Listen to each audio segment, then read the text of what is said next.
Halos panibagong taon, syempre panibagong checkpoint na naman ang ikakaharap natin dito sa Puerto Princesa City mga lods. Ayan mga lodi, sa unahan natin meron checkpoint, police.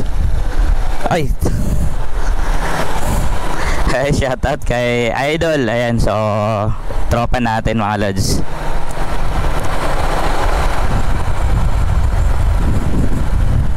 Yung tropa nating pulis mga lodi, no, kasama natin sa motor show lagi, si Idol Shine.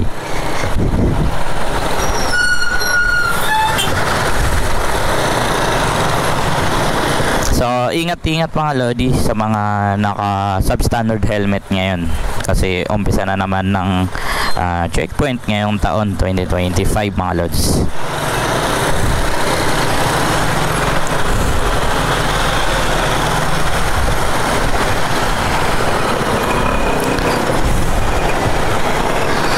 So awareness lang sa mga nagmamotor mga lods, pag may nakita po kayong ganyang sign, ayan o, so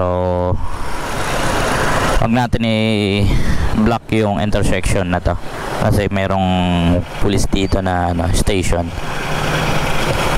Ayan o, gaya nyan. So pwede po kayong matikitan ng dyan mga lodi. Daanan po kasi yan, kaya bawal natin i-block yung intersection na yan.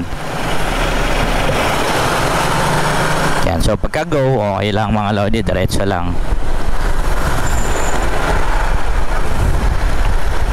So ngayong taon 2025 mga lods, sigurado sa January marami na namang checkpoint dito sa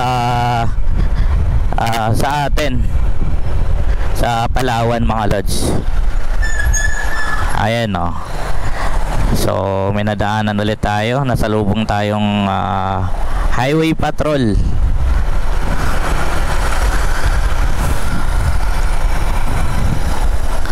Siguradong mag-checkpoint na naman yun mga lodi, yung highway patrol.